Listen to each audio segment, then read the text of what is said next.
Bienvenue dans la deuxième partie du cours auto-anticorps et maladies auto-immunes. Nous l'avions vu dans la première vidéo. Les maladies auto-immunes sont classées en deux catégories.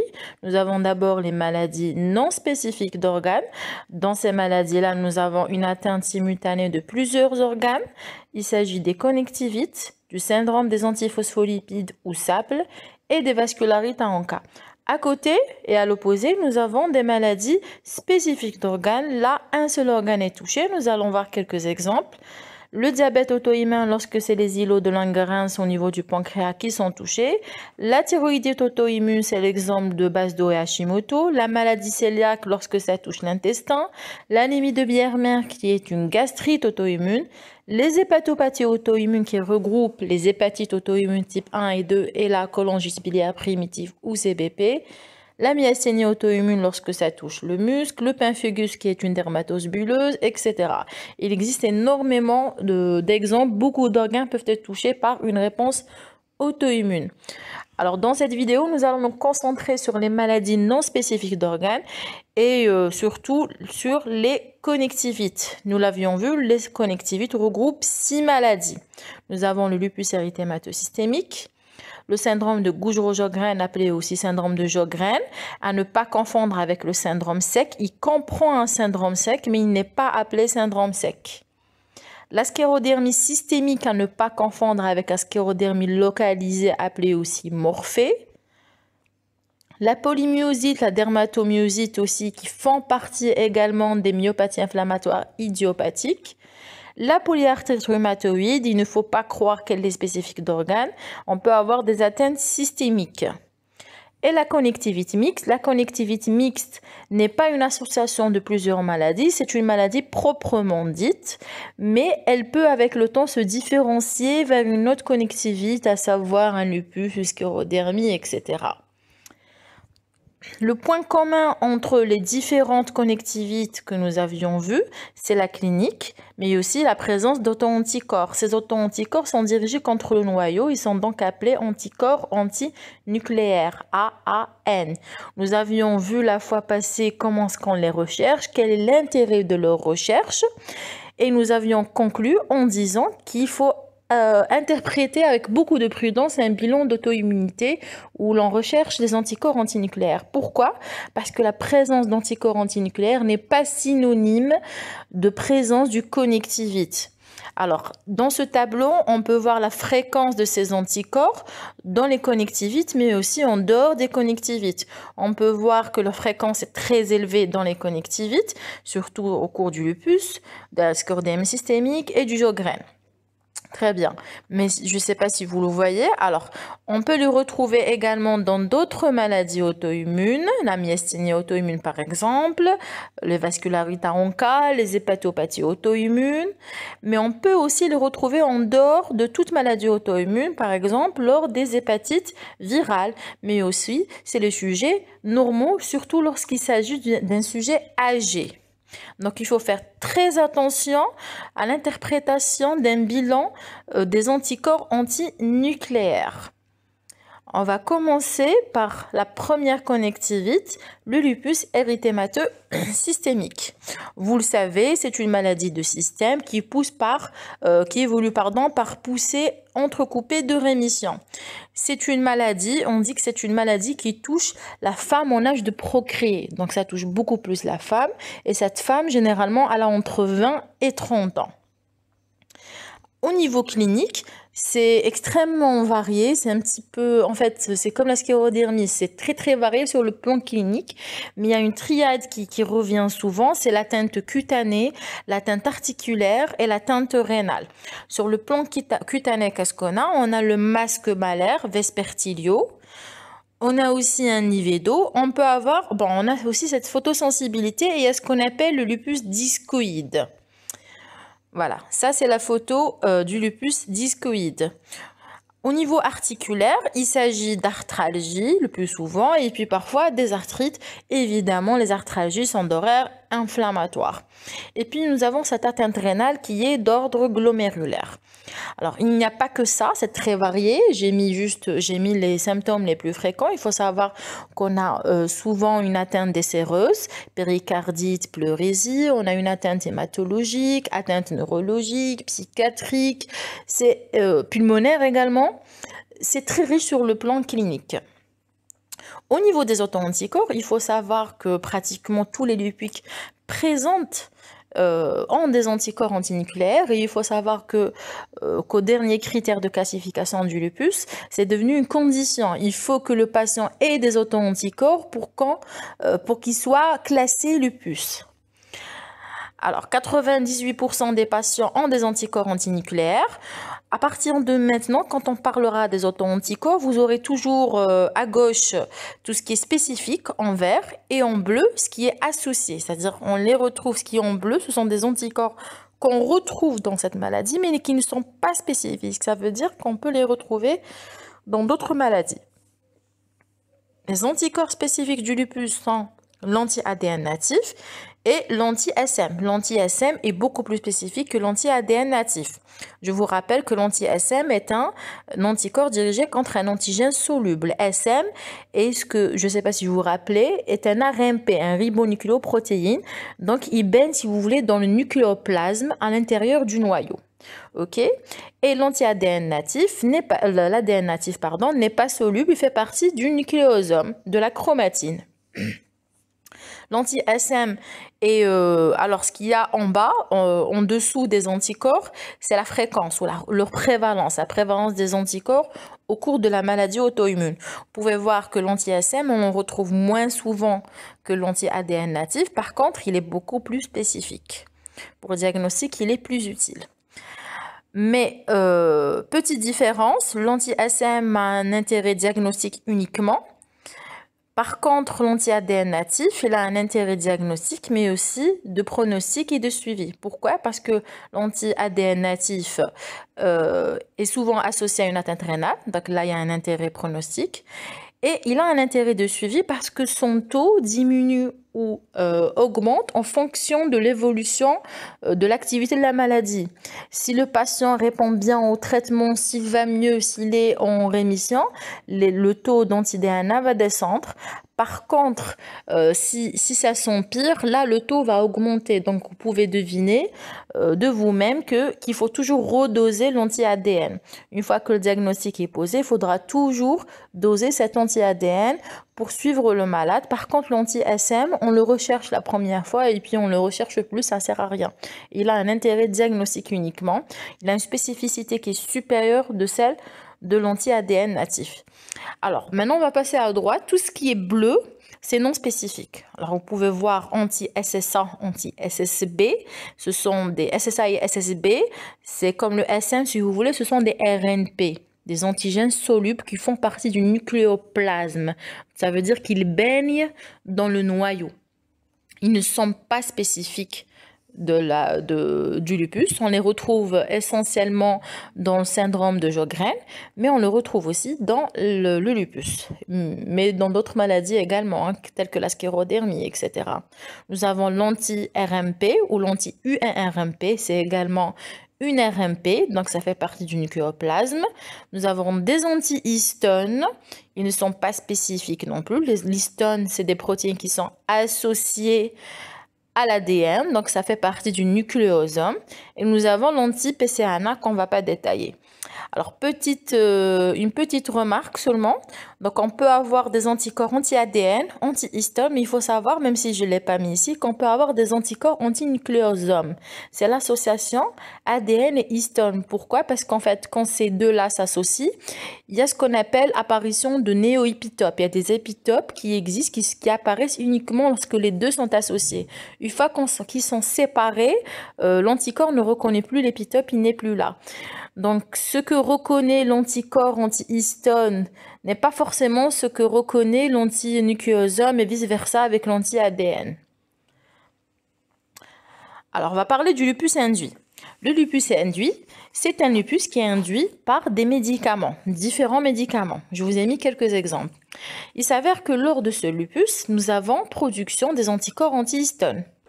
mais ils ne sont pas spécifiques. Ça veut dire quoi? Ça veut dire que l'antihistone, je peux l'avoir dans le lupus simple, non induit, mais aussi dans l'induit. Il est tout le temps présent dans le lupus induit, mais pas dans le lupus simple, standard.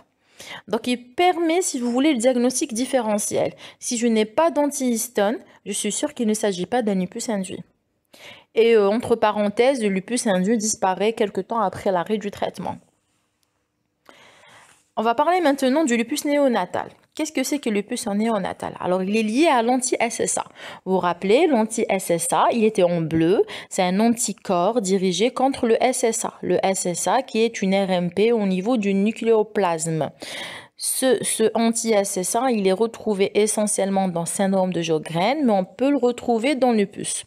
Le problème qui se pose avec ce anti-SSA, il est d'isotype IgG et il peut passer à travers la barrière fœto-maternelle lorsqu'il s'agit d'une lupique enceinte. Lorsque la patiente lupique est enceinte, cet anti-SSA il peut passer et s'il passe au niveau du fœtus, il peut se lier au faisceau de His au niveau du cœur ou au tissu cutané, à la peau, pardon. Donc, on peut avoir des symptômes qui sont, des signes qui sont assez graves à la naissance. Donc, on parle de lupus néonatal. Il s'agit essentiellement d'un bloc auriculo-ventriculaire et d'une éruption cutanée. Donc, il faut faire très attention. Pourquoi on parle? Vous allez me dire, l'anti-SSA, on le retrouve aussi dans Sjögren et dans d'autres maladies. Oui, c'est vrai. Mais ce sont plutôt les patients lupiques qui sont en âge de procréer. Généralement, les patientes atteintes de Sjögren, de sclérodermie, même si elles ont l'anti-SSA, généralement, la maladie apparaît vers 40, 50, 60 ans. Par contre, dans le lupus, l'apparition des symptômes, la survenue du lupus a lieu entre 20 et 30 ans. Donc, c'est la femme en âge de procréer, c'est l'âge de la procréation, tout simplement, de la grossesse. Donc, il faut faire très attention lorsque vous avez une patiente lupique qui tombe enceinte, il faut rechercher les anticorps anti-SSA. S'ils sont là, il faut qu'il y ait une surveillance rigoureuse, il faut faire très attention. Alors, nous avons posé le diagnostic du lupus. C'est bon, nous l'avons posé, nous allons voir par la suite les critères. Il y a d'autres examens qui doivent se faire. D'abord, l'exploration du complément. Il faut doser le C3 et C4. Il y a aussi le CH50. Donc, il faut explorer le complément. Pourquoi? Parce qu'il peut être diminué ou pas. Très souvent, il est diminué, surtout si on est en poussée. Alors, il faut rechercher également les anticorps antiphospholipides. Pourquoi? Parce que le SAPL s'associe très souvent aux connectivites, surtout au lupus. On parle de SAPL secondaire. Donc, il faut toujours rechercher les anticorps antiphospholipides, d'autant plus que ces anticorps induisent des thromboses, mais aussi des problèmes d'ordre obstétricaux. Et on sait que la femme lupique, c'est la femme en âge de procréer. Il faut faire attention. Il faut faire un test de Coombs également et une FNS. Pourquoi? Parce qu'il y a souvent une anémie auto-immune qui est associée. Et chez la femme enceinte, il faut toujours rechercher ces fameux anti-SSA. S'ils sont là, il faut faire des contrôles réguliers. Là, ce sont les critères de classification du lupus. C'est les tout récents, ceux de 2019, qui ont été établis par l'EULAR et ACR. Je vais vous montrer. Alors, le tout premier critère qui a été mis en place, la condition pour poser le diagnostic du lupus, c'est la présence des anticorps antinucléaires. Vous voyez, il faut qu'il y ait des anticorps antinucléaires. Sinon, on ne pose pas le diagnostic du lupus. Alors, s'ils sont là, on va voir s'il y a autre chose. Alors, il y a des critères cliniques en vert. Il y a aussi les critères biologiques ou immunologiques en bleu. Donc, vous avez déjà les APL, ça fait gagner des points. Vous avez le complément diminué, c'est aussi des points. Et la présence d'auto-anticorps spécifiques, l'anti-ADN et l'anti-SM. Anti-SM, SM pour Smith. Smith, c'est le premier patient chez lequel nous avons retrouvé les anticorps anti-SM. Comment on passe le diagnostic? Il faut qu'il y ait au moins 10 points pour poser le diagnostic. À savoir que l'immunologie à elle seule peut faire gagner 2 plus 4 plus 6. Vous faites le compte. Déjà, ça fait plus de 10 points. D'accord? Mais je pense qu'il y a des conditions. Il faut qu'il y ait au moins un critère clinique, je pense. Alors, on passe à une autre connectivité, c'est le syndrome de Sjögren. Dans le syndrome de Sjögren, qu'est-ce qui se passe? Il y a une infiltration lymphoplasmocytaire au niveau des glandes. Donc, il y a un problème au niveau des glandes. Il y aura un souci de sécrétion, d'où le syndrome SEC. Le syndrome SEC, appelé aussi Zika syndrome. Zika syndrome. Mais nous avons aussi d'autres atteintes. Vous allez voir, il n'y a pas que les atteintes glandulaires. Alors, il est appelé, ce syndrome de Sjögren est dit primaire s'il est seul, s'il n'est pas associé à une autre maladie auto-immune, et secondaire s'il est associé à une autre maladie auto-immune. L'âge de survenue est beaucoup plus, autour de 40-50 ans. Et puis là aussi, le ratio est en faveur en fait, le sexe ratio, en fait, c'est un sexe ratio qui est favorable aux femmes, malheureusement. Il faut savoir que la plupart des conjonctivites surviennent beaucoup plus chez la femme que chez l'homme. Sur le plan clinique, nous avons le syndrome SEC qui se manifeste par une xérostomie, sécheresse buccale, une sécheresse oculaire, xérophthalmie, qui peut se compliquer par une kératoconjonctivite. Et puis nous avons l'hypertrophie des parotides. Il faut savoir que souvent on a recours à une biopsie des glandes salivaires pour poser le diagnostic du syndrome de Sjögren. À côté des manifestations glandulaires, nous avons des manifestations extraglandulaires, essentiellement articulaires, musculaires. Il y a une fibrose pulmonaire qui peut survenir et une atteinte rénale, généralement, je dis bien généralement, de type tubulaire. À côté de ces manifestations, il faut savoir que très souvent, il y a une association à la cryoglobuliноpathie. Donc, il faut toujours faire attention et avoir le réflexe. Il faut rechercher la cryoglobuline chez les patients atteints de Sjögren. Et donc, tous les symptômes d'une cryoglobuliноpathie peuvent être associés à ceux du Sjögren. Et les lymphomes ne sont pas rares. Il faut toujours rechercher les lymphomes, il faut toujours avoir le réflexe de faire une électrophorèse des protéines sériques. Les auto-anticorps sont fréquents, antinucléaires bien sûr, sont fréquents au cours de cette maladie. Il s'agit essentiellement de deux anticorps, l'anti-SSA, SSA, sachant que SS c'est pour Zika syndrome, ça veut dire syndrome SEC. L'anti-SSA est appelé aussi anti-RO, RO pour Robert, c'est le premier patient chez lequel nous avons observé les premiers anticorps anti-SSA. Et à côté, nous avons l'anti-SSB, c'est la même chose, SS c'est pour Zika syndrome. Ces anticorps sont appelés anti-LANE aussi, anti-LA pardon, LA pour LANE. LANE c'est le premier patient chez qui nous avons retrouvé les anticorps anti-SSB. Il faut savoir que ce sont les anti-SSA qui sont plus ou moins spécifiques, mais pas tant que ça en fait, puisqu'on peut les retrouver dans d'autres maladies. L'anti-SSB n'a pas un grand apport diagnostique par rapport à l'anti-SSA au cours du Sjögren. Alors là aussi, nous avons des critères de classification du syndrome de Sjögren. Tout d'abord, nous avons ce syndrome SEC qui est obligatoire. Nous avons la biopsie des glandes salivaires aussi, qui apporte un score de 3. Alors, il y a d'autres tests objectifs qui sont réalisés, il faut le savoir, c'est très important. Et puis, il y a la présence des anticorps anti-SSA qui apporte 3 points. Et le diagnostic, ou plutôt la classification en Sjögren, est faite à partir d'un score minimal de 4. Nous allons passer à la sclérodermie systémique. Alors, la sclérodermie systémique, il ne faut pas la confondre avec la sclérodermie localisée. À gauche, vous avez la localisée, appelée la morphée. Là, nous avons juste une sclérose cutanée qui peut survenir sous forme de coups de sabre, de plaques, de bandes, de gouttes, etc. Il n'y a pas d'atteinte systémique et il n'y a pas d'auto-anticorps. Par contre, à droite, dans la sclérodermie systémique, nous n'avons pas qu'une sclérose cutanée, nous avons aussi une atteinte multiviscérale et la présence d'auto-anticorps. Nous allons nous intéresser donc à la sclérodermie systémique. Dans cette maladie auto-immune, nous avons des anomalies de 3 types de cellules. Les fibroblastes qui induisent une fibrose, les cellules endothéliales qui induisent une vasculopathie et une anomalie au niveau des cellules immunitaires, ce qui entraîne un dysfonctionnement immunitaire, de l'inflammation, mais aussi la production d'auto-anticorps.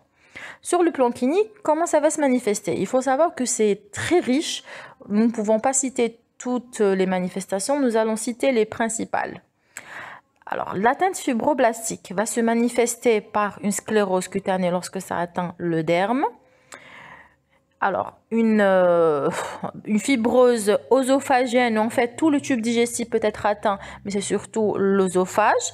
Donc, on aura des troubles de motilité œsophagienne, ça va se manifester par une dysphagie et un reflux. Et on peut avoir aussi, quand ça touche le poumon, une pneumopathie interstitielle diffuse, ça se manifeste par une toux sèche et une dyspnée. La vasculopathie va, elle, se manifester par un syndrome de Raynaud, des nécroses et des ulcères digitaux lorsque ça touche les petits vaisseaux. On peut avoir aussi une crise rénale aiguë, c'est très grave, même si c'est rare, c'est très grave lorsque ça touche les vaisseaux au niveau rénal. Et on peut avoir aussi une hypertension artérielle pulmonaire, HTAP, et c'est très grave, ça peut induire la mort lorsque ça touche l'artère pulmonaire, voilà. La dysfonction immune, elle est responsable de beaucoup d'inflammations. L'inflammation joue un rôle très important dans la physiopathologie de la sclérodermie systémique, mais aussi elle induit la production d'auto-anticorps. Parmi ces auto-anticorps, nous avons les anticorps antinucléaires qui apportent une grande aide au diagnostic. Entre parenthèses, il faut savoir qu'avant, il y a très longtemps en fait, les patients atteints de sclérodermie mouraient de crise rénale aiguë. Mais actuellement, on arrive à dépasser cette crise car on arrive à l'appréhender, à la maîtriser, à la traiter. Elle est devenue très rare. Donc actuellement, les patients atteints de sclérodermie meurent plutôt de PID, de pneumopathie artérielle diffuse, et d'HTAP. Alors, on va reprendre. Sur le plan cutané, on a ce syndrome de Raynaud qui passe par les 3 phases, les fameuses 3 phases, où nous avons les doigts qui sont blancs, qui sont bleus, puis rouges. Nous avons la sclérose cutanée.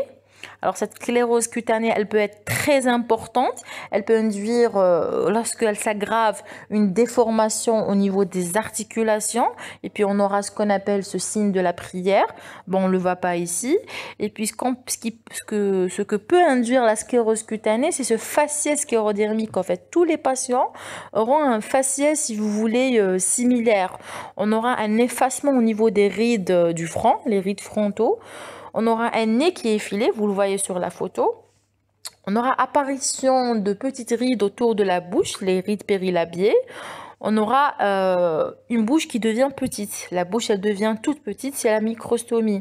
Et puis, je ne sais pas si vous le voyez, la fibrose au niveau de la gencive induit qu'il y a un déchaussement dentaire. Vous pouvez voir que les dents qui sont déchaussées.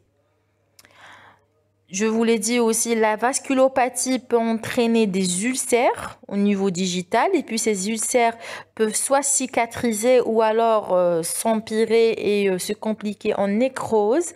Et lorsque la nécrose se propage, ça peut induire des auto-amputations. Ça veut dire qu'on a les doigts nécrosés qui vont tomber d'eux-mêmes. Et puis, on peut avoir cette télangiectasie, ce sont les petits points en rouge que vous voyez qui sont dus à la dilatation des petits vaisseaux, des capillaires. Je vous l'ai dit, nous avons un problème au niveau vasculaire. Il y a un problème, en fait, il y aura de l'ischémie et il y aura un problème d'ischémie, reperfusion, mais aussi d'angiogénèse. Au niveau pulmonaire, nous avons cette fibrose pulmonaire, cette PID qui se manifeste par une toux ou une dyspnée, et aussi cette HTAP, l'HTAP qui se manifeste par une dyspnée. Au niveau digestif, c'est essentiellement une atteinte œsophagienne qui est due à la fibrose, et ça se manifeste essentiellement par la dysphagie et le reflux. La crise rénale, je vous l'ai dit, elle est rare, elle est associée à une HTA maligne, mais elle est rare. Les manifestations articulaires sont possibles. Il s'agit généralement d'arthralgie. Il s'agit d'arthralgie, rarement des arthrites, c'est assez rare. Et puis on peut avoir à côté aussi des atteintes musculaires, une myalgie, une myasthénie. Alors, ça ce sont les images de tout à l'heure. Alors ici, je vais revenir en arrière. Ça, en fait, la dernière photo, c'est ce dont je vous ai parlé. C'est le signe de la prière. En fait, lorsque la sclérose cutanée s'empire, elle induit une déformation au niveau des articulations. Donc, vous voyez, c'est une rétraction en flexion des doigts. Ça s'appelle signe de la prière. Il existe différentes formes de la sclérodermie systémique. On peut déjà les répartir en deux, et puis je vous expliquerai la troisième à gauche. On va parler des deux premières qui sont à droite. La sclérose cutanée diffuse et la sclérose cutanée limitée. Il y a le mot cutané, pourquoi? Parce que la classification de ces deux formes se fait en fonction de l'étendue de la sclérose cutanée. Ce que vous voyez en violet, c'est là où est présente la sclérose cutanée. Donc vous voyez qu'au niveau de la forme cutanée limitée, la sclérose cutanée ou la fibrose cutanée ne dépasse pas les coudes et ne dépasse pas les genoux. Donc c'est distal, il n'y a pas d'atteinte proximale, il n'y a pas d'atteinte du tronc. Et la tête et le cou peuvent être atteints.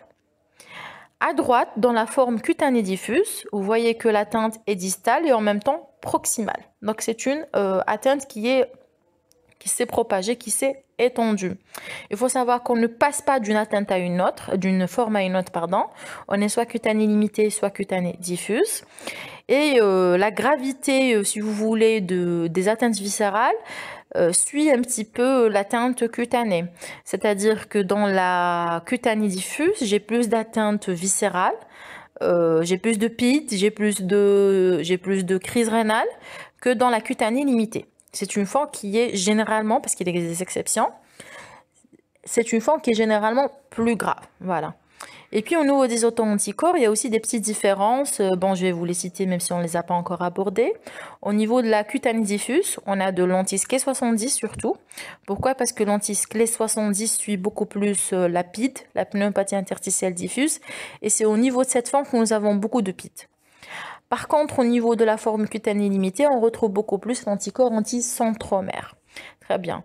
Donc, on a parlé de ces deux formes. Pour la troisième forme, celle qui est tout à fait à gauche, la forme limitée ou synéscléroderma, nous n'avons pas, en fait, c'est la même chose que la cutanée limitée, sauf qu'on enlève le mot cutané. Pourquoi? Parce que tout simplement, nous n'avons pas de fibrose cutanée. En fait... c'est la même forme sur le plan atteinte viscérale, atteinte et production d'auto-anticorps, mais on enlève juste, il n'y a pas de fibrose cutanée en fait. C'est la même chose sans fibrose cutanée. On passe aux auto-anticorps. Il faut savoir que la plupart des patients, plus de 95% des patients sclérodermiques ont des anticorps antinucléaires ou facteurs antinucléaires, FAN. Il s'agit essentiellement des anticentromères et de l'anti-SCLE70, appelé aussi antitopoisomérase, d'où le ATA. Très bien. Ce sont des anticorps qui sont spécifiques, qui sont en vert. Ils sont très spécifiques. L'anticentromère, on le retrouve beaucoup plus dans la cutanée limitée.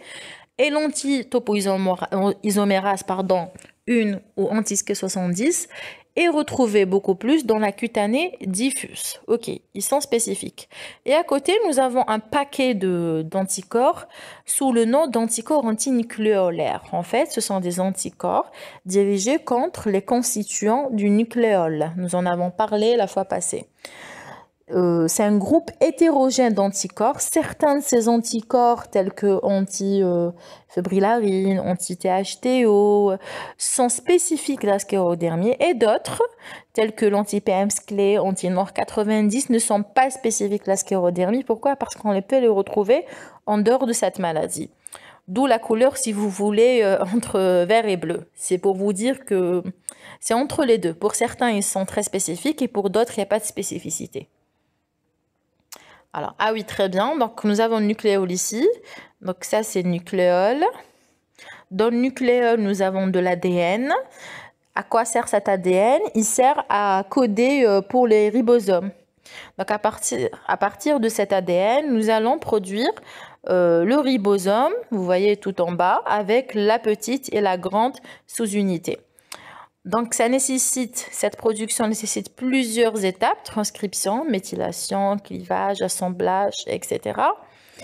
Et pour que ces étapes puisse avoir lieu, il y a intervention de différentes protéines. Vous voyez, ARN polymérase, NOR90, K70, U3-RMP, THDO, PM-SCLE, B23, C23.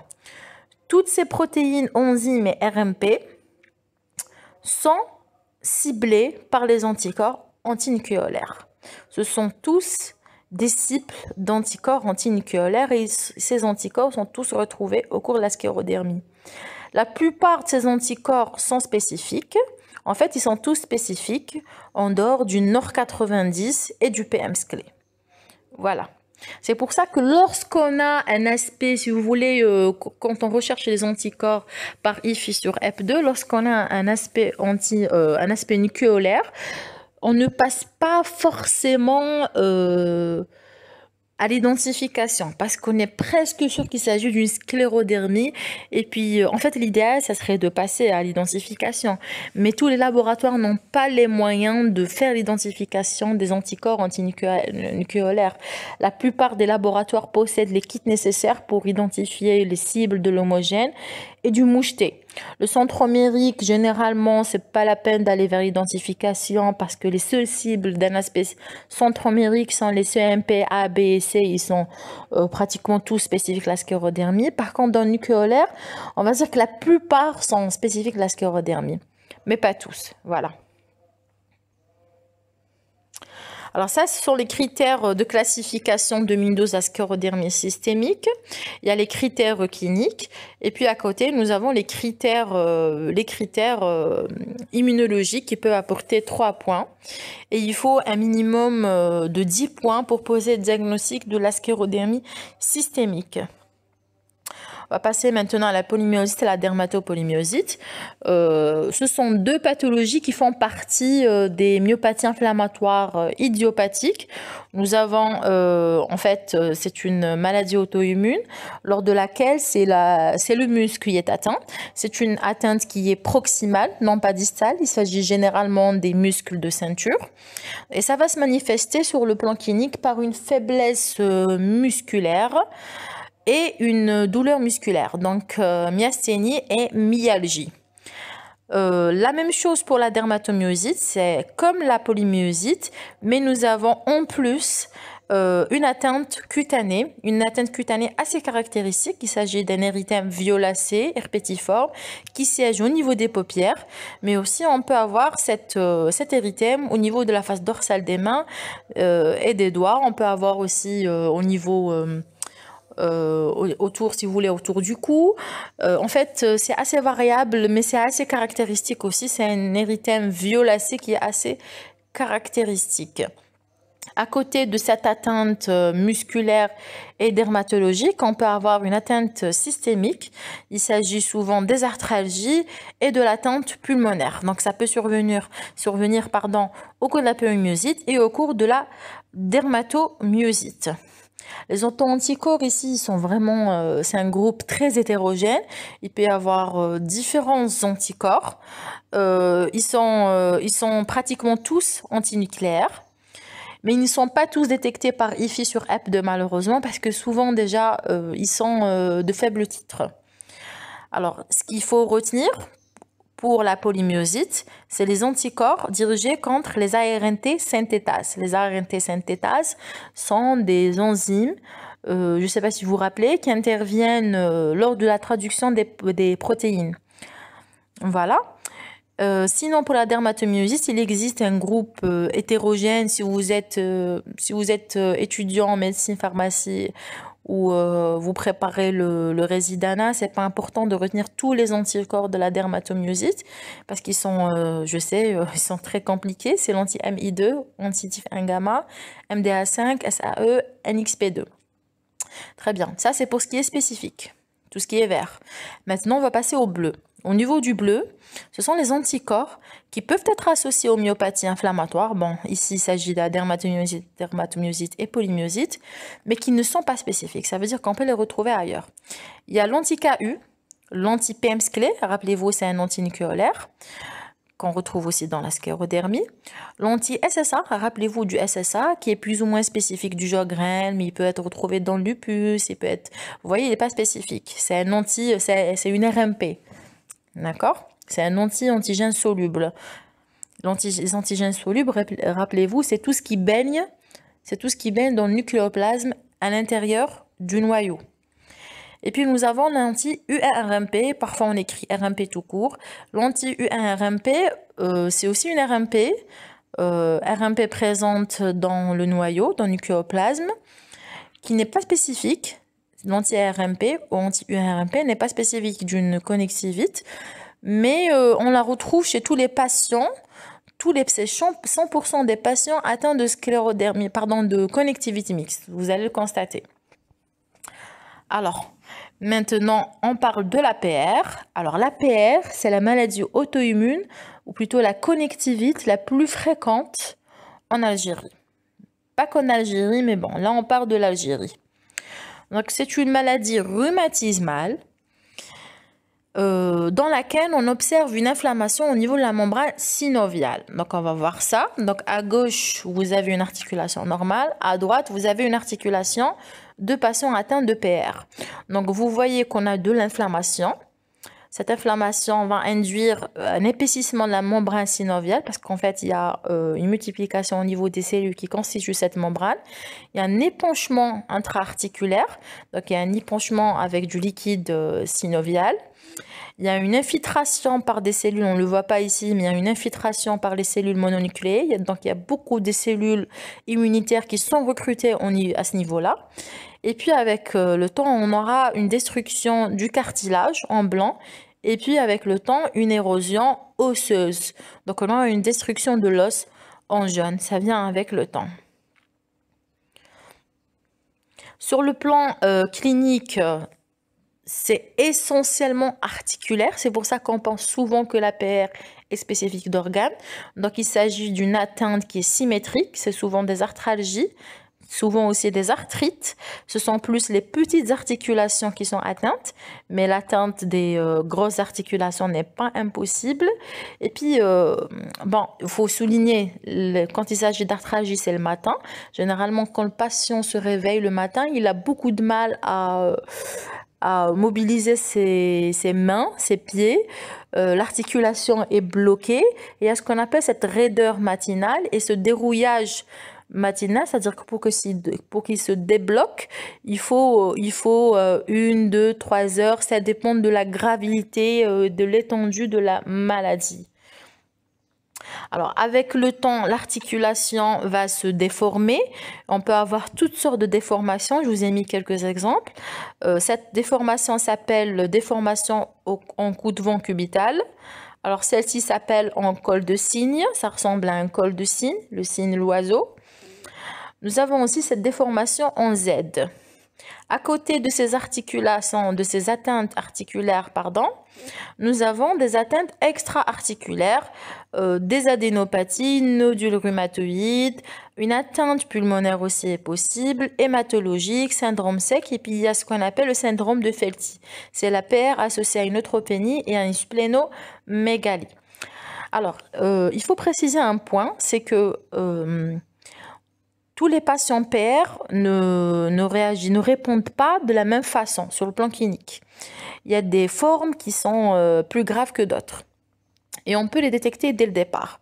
En fait, dès le départ, dès le début, dès les premiers mois de la maladie, le clinicien peut se rendre compte que certains malades évoluent de façon beaucoup plus rapide que d'autres. Ces malades qui évoluent rapidement, de façon plus sévère, il faut les détecter dès le départ. Il faut les détecter, on peut les détecter grâce à un suivi clinique, radiologique, mais aussi grâce à la recherche d'auto-anticorps. On va le voir tout à l'heure. Il faut les détecter. Pourquoi? Il faut identifier ces malades pour leur donner un traitement plus agressif et de façon... il faut en fait introduire un traitement plus agressif et plus précocement. Donc, plutôt on donnera ces malades, on leur donnera plutôt un traitement qui est plus agressif. Généralement, c'est soit une biothérapie ou un autre immunosuppresseur, mais il faut que ce soit agressif dès le départ. Pourquoi? C'est pour éviter l'installation de ces déformations, parce que ces déformations sont irréversibles. Une fois qu'elles sont là, on ne s'en débarrasse plus. On passe maintenant aux auto-anticorps. Alors, vous le savez certainement, ce qui dit PR dit facteur rhumatoïde. C'est, je sais pas, je crois que c'est l'auto-anticorps star que tout le monde connaît, sauf que vous voyez, il est en bleu, il est à droite. Moi, je n'aime pas cet auto-anticorps. Pourquoi? Tout simplement parce qu'il n'a pas une bonne spécificité. Voilà, j'ai mis sa spécificité pour la PR est de 30%. Spécificité médiocre. On peut le retrouver dans d'autres maladies auto-immunes, on peut le retrouver dans les infections, chez les sujets sains. Il est tout sauf spécifique de la PR. Alors, par contre, à gauche, nous avons un auto-anticorps qui est plutôt, bon, j'allais dire sympathique, il n'est pas sympa parce que sa présence n'est pas bonne, mais on va dire qu'il aide beaucoup. Il aide beaucoup, c'est l'anticorps antipeptide citrulliné. Donc là, on n'est plus dans les anticorps antinucléaires, hein, que ce soit pour le FR ou pour les anti-CCP. En ACPA, appelé aussi anti-CCP, antipeptide citrulliné. Ce sont en fait des protéines citrullinées. La citrulination, c'est une modification post-traductionnelle, d'accord? Et cette modification peut avoir lieu partout dans le corps. Nous avons des peptides citrulinés dans les articulations, dans la bouche, dans la peau. On en a partout. Nous en avons partout. Alors, ces anticorps sont très spécifiques à la PR et en plus, ils sont précoces. Ça veut dire quoi? Ça veut dire qu'ils peuvent survenir des mois, voire des années avant l'apparition des symptômes. Ce qui est excellent pour le diagnostic. C'est vraiment excellent. Contrairement au facteur rhumatoïde qui généralement apparaît, si vous voulez, avec les symptômes. Et puis un autre point, il s'avère que, vous vous rappelez, je vous ai dit, il existe des malades qui font des formes plus sévères. Il faut les identifier.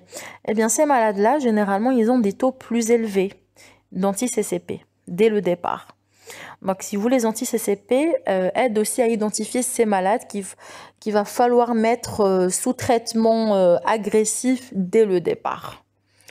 Donc, le challenge, au fait, je vous l'ai dit dans la PR, de diagnostiquer et de traiter ces cas qui sont plus sévères. Pourquoi? Pour éviter ces déformations qui sont irréversibles.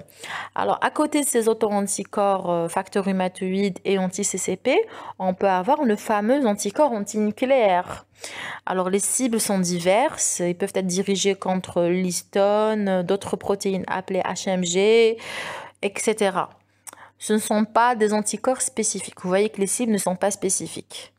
Donc, on peut avoir... Pourquoi je vous dis ça? Parce que lorsqu'on a des arthralgies, par exemple, vous avez une patiente qui a 20 ans, 30 ans, 40 ans qui se plaint d'arthralgie d'ovaire inflammatoire.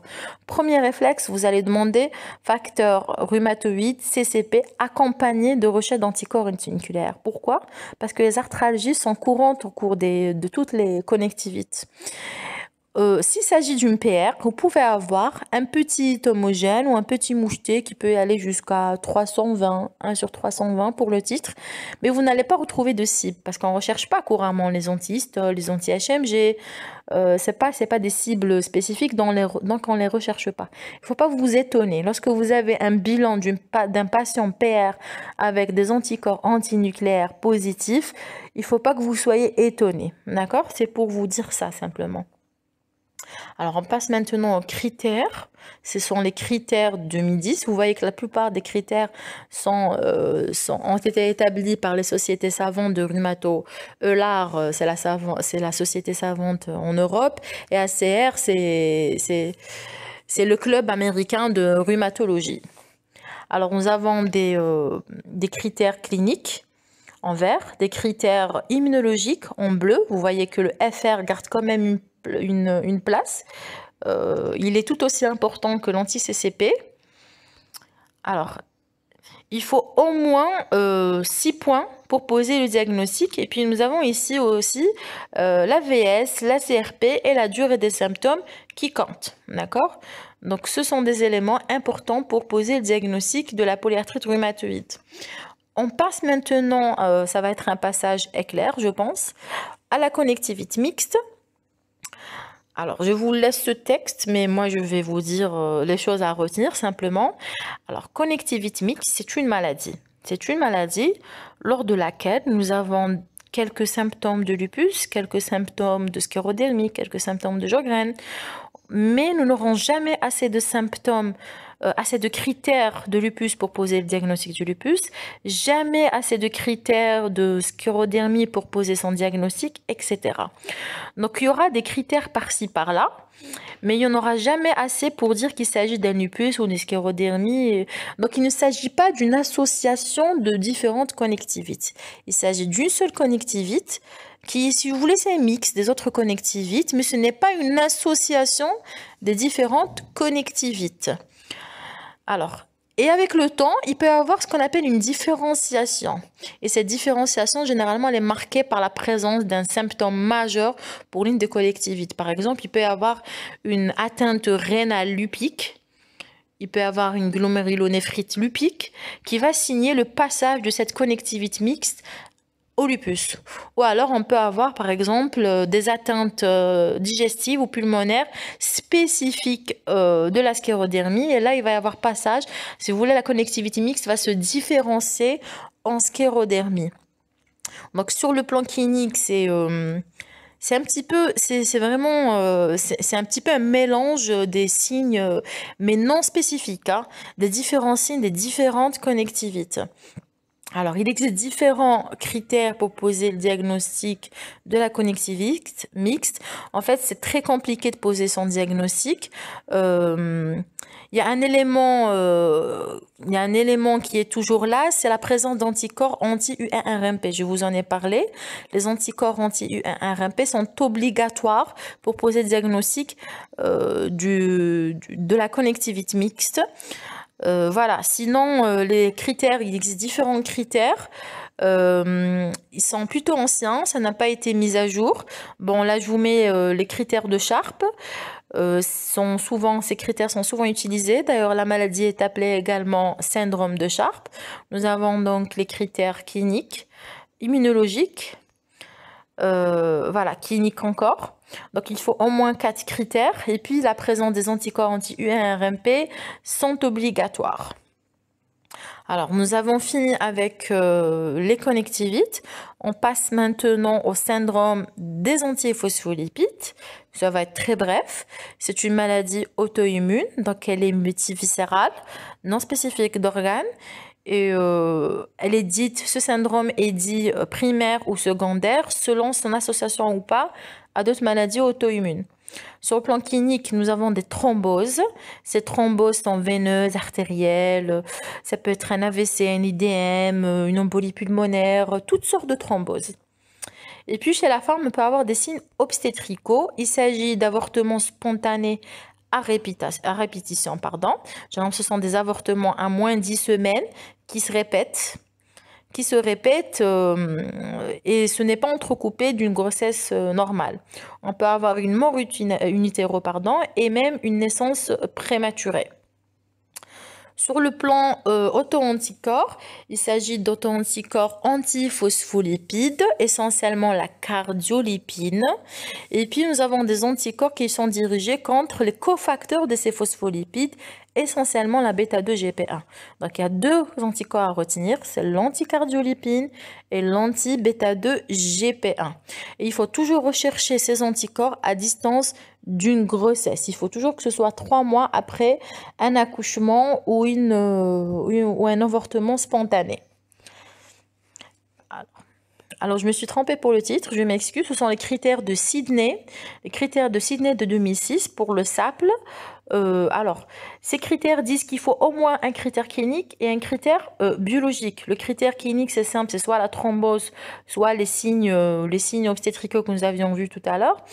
Et pour les critères biologiques, ce sont des critères immunologiques.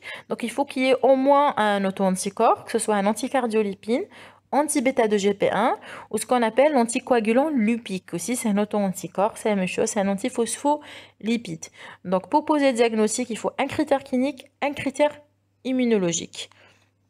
Et puis, juste un petit détail pour la recherche des auto-anticorps, anticardiolipine et anti-bêta-2-GP1. En fait, il y a beaucoup de similitudes entre la structure des phospholipides, notamment la cardiolipine, et et la bactérie qui donne la syphilis. Donc, il faut toujours, en fait, quand on a un résultat positif pour les APL, il faut toujours refaire le bilan après 12 semaines. Il faut que la positivité du résultat se maintienne après 12 semaines pour dire qu'il y a réellement un anticorps anti-phospholipide. Donc, il faut toujours refaire le bilan de SAPL après 12 semaines. Alors, maintenant, on passe aux vascularites en cas. Les vascularites en cas, comme le nom l'indique, il s'agit en fait de maladies auto-immunes lors de laquelle nous avons une inflammation au niveau des vaisseaux. Il s'agit des petits et moyens vaisseaux, essentiellement les petits. C'est dû à quoi? C'est dû à la présence d'auto-anticorps dirigés contre le cytoplasme des PNN, les ANCA, anti-neutrophil cytoplasm antibody. Qu'est-ce qu'il y a dans le cytoplasme des PNN? Il y a des granules. À quoi servent ces granules? Ces granules contiennent, vous le savez, toutes les enzymes et protéines nécessaires à l'activité bactéricide du PNN, puisque le PNN est une cellule phagocytaire. Parmi ces protéines, nous avons la myéloperoxydase, MPO, et la protéinase 3, PR3. Donc, ce sont les principales cibles des ANCA. Comment ça se manifeste sur le plan clinique? Alors, il y a souvent un syndrome pneumorénal, ça veut dire une atteinte du poumon et du rein en même temps. C'est pour ça qu'il y a un diagnostic différentiel qui se fait avec le goût de pasture. Vous savez que le goût de pasture, c'est une maladie auto-immune lors de laquelle il y a atteinte du rein. C'est dû aux anticorps anti-MBG. Et puis, par mimétisme moléculaire, on peut avoir aussi une atteinte du poumon au niveau pleural, pardon, parce que au niveau de la plèvre, nous avons un collagène qui est le même qu'au niveau du rein. Je parle du goût de pasture. Donc, on peut avoir un syndrome pneumorénal dans le goût de pasture. Dans la vascularité en cas, le syndrome pneumorénal est aussi possible. Donc, il faut toujours faire un diagnostic différentiel entre ces deux maladies quand on a un syndrome pneumorénal. Mais dans les vascularites en cas, c'est plus riche que ça sur le plan clinique. On peut avoir autre chose. On peut avoir des atteintes ORL, articulaires, cutanées, neurologiques, ophtalmologiques. En fait, c'est très varié sur le plan, c'est maladie système, quoi. C'est très varié sur le plan clinique. Ça regroupe 3 maladies. La maladie de Church-Strauss, la granulomatose de Wegener et la micropolyangéite. Ce sont les 3 maladies que regroupent les vascularites à ANCA. Nous avons fini avec les maladies non spécifiques d'organes, donc le cours est terminé.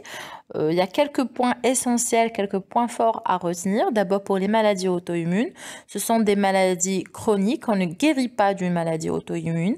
On peut simplement soigner les symptômes et diminuer cette réponse auto-immune grâce aux immunosuppresseurs, mais on ne guérit pas d'une maladie auto-immune. L'association de plusieurs maladies auto-immunes est possible chez un même patient. Il faut toujours garder à l'esprit aussi que ce sont des maladies multifactorielles et multigéniques. Et généralement, c'est même le bagage génétique qui donne la sclérodermie ressemble à celui de la PR, etc. Donc, ne vous étonnez pas qu'il y ait plusieurs personnes atteintes de conjonctivite dans une même famille, en fait. C'est juste le phénotype qui va changer. Ça va être parfois... En fait, il y aura un membre qui aura un lupus, un autre qui aura une PR, etc. Alors, pour le diagnostic, on le pose généralement grâce à un faisceau d'arguments cliniques et immunologiques, surtout pour les connectivites. Vous avez vu l'apport des auto-anticorps, surtout anticorps antinucléaires, dans le diagnostic de ces maladies-là. L'immunologie a un grand apport. C'est pour cela qu'il faut faire attention aux techniques de leur recherche et à l'interprétation du bilan d'auto-immunité. La présence d'un signe clinique, même s'il est spécifique, n'est pas synonyme de la présence de la maladie auto-immune. Ce n'est pas parce que j'ai une arthralgie que j'ai une PR, ce n'est pas parce que j'ai un syndrome sec et j'ai un Sjögren, etc. La même chose pour les auto-anticorps, ce n'est pas parce que j'ai un auto-anticorps seul que j'ai la maladie. Ce n'est pas parce que j'ai un anti-SM que j'ai un lupus, ce n'est pas parce que j'ai un anti-SK70 que j'ai une sclérodermie. Alors, il y a ce qu'on appelle, en fait, le diagnostic se pose grâce à un faisceau d'arguments et parfois il y a ces critères qui sont là et qui aident les sociétés savantes se réunissent très régulièrement et mettent en place des critères diagnostiques ou de classification. Les critères de classification, c'est un petit peu comme les critères diagnostiques, mais qui sont un peu plus spécifiques, du coup un peu moins sensibles, ils sont plus destinés aux études, mais ils sont employés quand même en routine pour le diagnostic de ces maladies-là. Ces critères permettent, si vous voulez, un diagnostic qui est plus objectif. Voilà. Il y a aussi ce qu'on appelle les scores d'activité qui permettent le suivi de ces malades. C'est l'exemple du score d'activité de SLEDAI chez les patients atteints de lupus systémique. Pour les auto-anticorps, le choix de la technique de recherche est très important. Vous l'avez vu pour les anticorps antinucléaires. Ces auto-anticorps ont un intérêt diagnostique, de prédiction aussi de la maladie, pronostic et un intérêt de suivi. Par exemple, les anti-ADN. Les anticorps antinucléaires, une fois qu'ils sont positifs, il n'y a pas lieu de les refaire. Donc, on a fait l'identification, qu'on a retrouvé la cible, ça ne sert à rien de refaire. Sauf pour les anticorps anti-ADN. Il faut les redoser à chaque fois chez un patient atteint de lupus. Pourquoi? Parce que ça permet le suivi. Et puis, si on suspecte, par exemple, l'association à une autre maladie, si par exemple un patient lupique fait un syndrome sec, là, on ne sait pas s'il s'agit d'un Sjögren associé. Là, il faut refaire, il faut tout rechercher. Il faut rechercher les anticorps anti-SSA et anti-SSB, même si on ne les a pas eu au départ. Alors, chez un patient lupique, il faut garder en tête, au départ, on fait les anticorps antinucléaires, puis il faut compléter l'exploration avec la recherche des anticorps antiphospholipides pour un simple secondaire. Il faut explorer le complément C3C4 CH50. Il faut rechercher une anémie auto-immune grâce à une formule et au test de Coops. Il faut faire attention chez la femme enceinte lupique, donc il faut rechercher les anti-SSA. Voilà. Alors généralement, lors de la grossesse, l'état de la patiente s'empire, sauf pour l'APR, pour une raison qui n'est pas tout à fait expliquée. Il y a plusieurs hypothèses, mais rien n'a été prouvé. Sauf pour l'APR où la malade, si vous voulez, son état s'améliore. Dans toutes les connectivites, lorsque la patiente est enceinte, c'est compliqué. L'état de santé de la patiente s'empire. Donc, il faut toujours faire attention et rechercher ces anticorps anti-SSA s'il s'agit d'une patiente lupique. Alors, vous l'avez vu, le diagnostic nécessite une recherche des auto-anticorps, mais ce sont surtout les signes cliniques qui permettent de demander cette recherche au départ. Donc, les signes cliniques sont très variables et lorsqu'on est dans la situation des maladies auto-immunes non spécifiques d'organes, ça demande l'intervention de médecins de différentes spécialités. Donc, la collaboration entre différents cliniciens est nécessaire et la collaboration clinico-biologique est aussi très importante. Je vous remercie et prenez soin de vous lors de ce confinement. Merci.